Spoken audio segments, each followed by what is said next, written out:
ये neutral empires ये कहाँ से शुरू हुआ, क्यों ज़रूरत पड़ी न्यूट्रल एम्पायर्स रखने की, एक क्या न्यूट्रल तजुर्बा था? एम्पायर तो ज़्यादातर हमारे पाकिस्तान में हम लोग ने मतलब इमरान आलम ये उस वक्त थे तो बड़ा जोर के न्यूट्रल एम्पायर आ जाए कि ये चिक चिक खत्म हो जाए।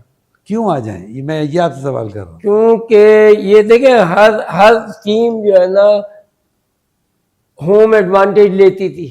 ठीक, होम एडवांटेज अंपायर्स के थ्रू, लाजिम बात है कि मिल विकेट जाते के थे, थ्रू तो लेते मिल ही जाते थे। अब मैं अंपायर हूँ, मैं भी अंपायर हूँ, ठीक है, अब राइट हो, अगर कोई 19-20 डिसीजन मैं मतलब पर्पजली नहीं कर रहा मगर मेरी हो गई तो वो किस खाते में जाएगी? ठीक, तो कोई उस यानी कि डिसीजन से ना वो नहीं होता था, कन्विंस नहीं होता था। अच्छा तो फिर क्या किया आप? तो फिर ये न्यूट्रल अंपायर कि यार बाहर के अंपायर लाओ। तो अब हमारे अंपायर जो है पाकिस्तानी अंपायर वो इंग्लैंड में जाके करते हैं ना, जी हाँ, इंग्लैंड वाले यहाँ करते हैं। ठीक, तो अंपायरों का तो वही हिसाब किताब चल रहा है मगर उसमें आपके पास क्वेश्चन मार्क नहीं होता। ठीक, अगर बाहर के अंपायर आ गए because is not belong to your own country. ठीक, तो पहले जमाने में जो क्रिकेट होती थी वो ये अपने अंपायर रख के मैचेस जीतते थे और जब बाहर खेलने जाते थे उनकी टीम है 70-70 में बाहर होती थी। ये इंडिया में भी होता था, जी हाँ। उनके अंपायर जो थे। तो मैं ये जानना चाहता हूँ कि ये जो न्यूट्रल एम्पायर्स का ये इनिशिएटिव पाकिस्तान ने लिया, यानी हमारी तरफ से हुआ, जैसे आप या इमरान खान, इनका इनिशिएटिव था, किसी ने इस बात को बढ़ाया होगा ना जी? हम लोग का था, बिल्कुल इमरान का था, बिल्कुल था, ये यही थी।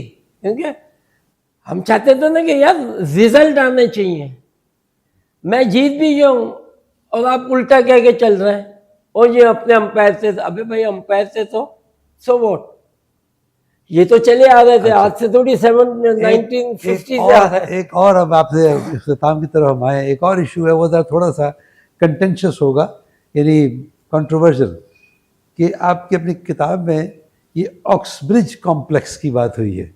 ऑक्सब्रिज कॉम्प्लेक्स मतलब ये कि हमारा कप्तान जो होना चाहिए पाकिस्तान की टीम का, उसको अंग्रेजी ज़रूर बोलनी आनी चाहिए। नहीं, कोई जरूरी नहीं। मैं आपसे वही रिव्यू लेता हूँ कि ये कोई ये जिसको आपने ऑक्सब्रिज यानी ऑक्सफोर्ड ऑक्सफोर्ड, अच्छा ऑक्सफोर्ड कैम्ब्रिज करके अच्छा ऑक्सब्रिज वो कॉम्प्लेक्स कि ये अच्छा, इसमें जवाब दे। जी, उस वक्त है ना इन चीजों को बहुत माना जाता था।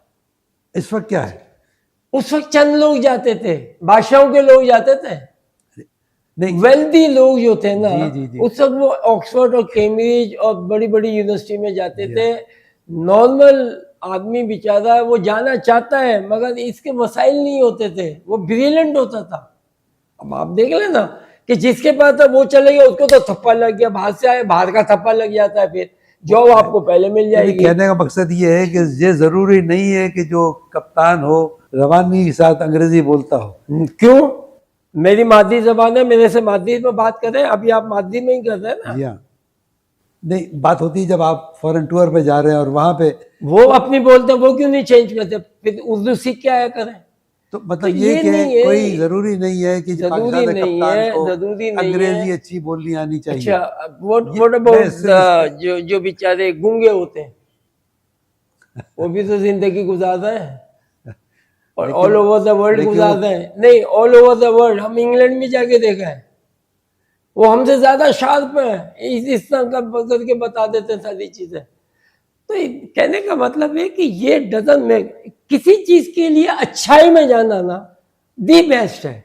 वो जो आपने उसको आउट किया था, उनका जो ऑस्ट्रेलियन, हॉक को, जी रॉडनी हॉक को, रन जी आउट, हाँ, जी जी हाँ, उस जमाने में आउट थे, वैसे भी आउट है। वैसे भी अगर आप क्रीज से बाहर है भाई, क्या हमारा गार्डन में आए मैं आपके यहाँ।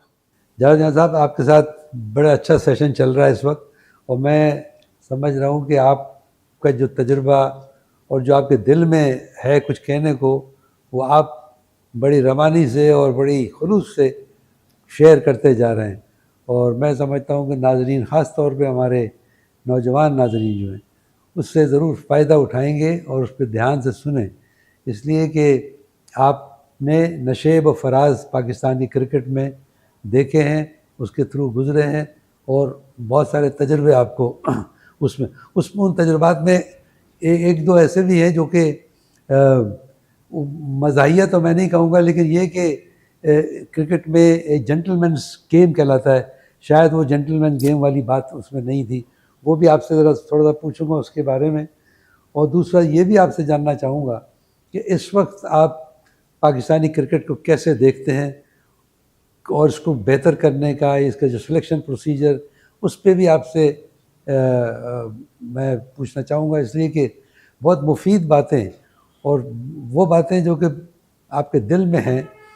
और ये भी मैं कहूँगा कि आपने अपनी आप बीती लिखी ऑटोबायोग्राफी, लेकिन हमारे जैसे मुल्क में जहाँ पे ख्वानगी का मयार या परसेंटेज बहुत कम है और जो पढ़े लिखे लोग भी हैं वो अब किताबें पढ़ने का वो उनको नहीं होता, लेकिन ये जो चैनल है इसको ये है कि इसके ज़रिए बहुत सारे लोगों को बातें पता लगेगी जो कि आपने किताब में भी लिखी है, इसलिए पढ़ने वाले बहुत कम।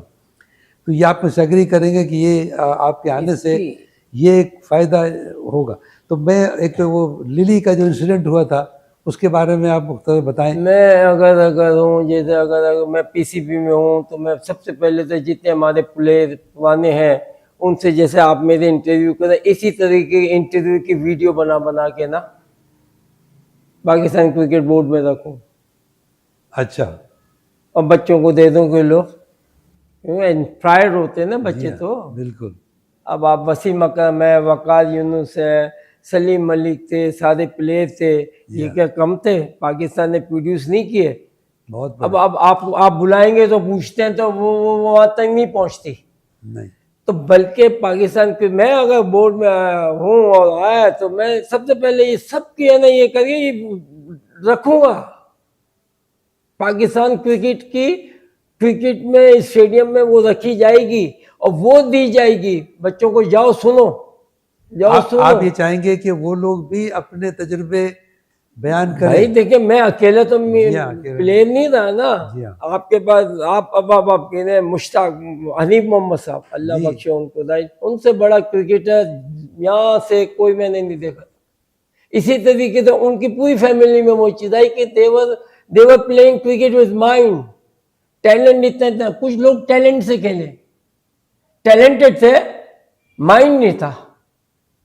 बस टैलेंट तो टैलेंट को यूज करे अगर माइंड, तो तुम टॉप क्लास पे जाते। तो ये इसलिए मैं भी बोल रहा हूँ कि जो लोगों को, आप अगर अच्छे हैं तो अपने दिमाग को यूज करो तो तुम ऊपर जाओगे। टैलेंट ही नहीं होता, टैलेंट में तुम 2 दफा आउट भी हो जाओगे। सही। इंसान आउट होता है 3-4 दफा आउट हुए तो आपका जो कॉन्फिडेंस है वो 0 पे आ जाता है। आज आप 100 करें और कल नहीं, और परसों वाली इनिंग में आप 0 करें, आप 0 पे आ गए, सब भूल जाता है। 100 करना होता है। तो क्रिकेट में every time you start from 0, 1 2 3 4 गिनते जाओ, करते जाओ टाइम, और वक्त दोगे तो जितना आप विकेट पे ठहरोगे इतने रन आप कर सकते हो। आज आप हो या मैं हूं या कोई भी हो, आप सुबह 11 बजे 10 बजे मैच शुरू हो, 5 बजे तक आप बैटिंग करें, मैं अभी लिख के देता हूँ आपके 140 रन तो या 30 रन तो जरूर होंगे। सही। सेंचुरी करनी है 5 घंटे दो, हमारे 100 हो जाएंगे। 50 करने हैं, अच्छा 50 को अब 2.5 घंटे दे दो, खड़े तो दो 2.5 घंटे, खड़े रहोगे तो हो जाएंगे, मैं तो गारंटी दे रहा हूं।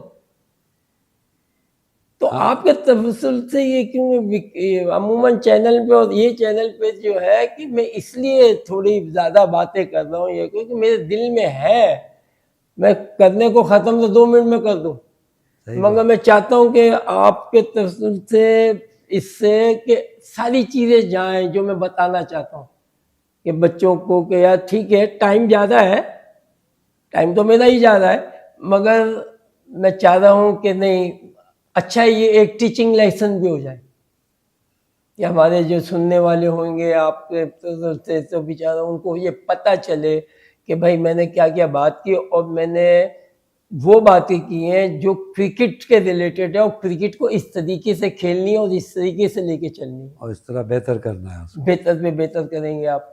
जब आपका दिमाग चलना शुरू हो जाएगा, आपके पास खुद यू क्रिएटिव हो जाओगे, आप खुद क्रिएट करोगे।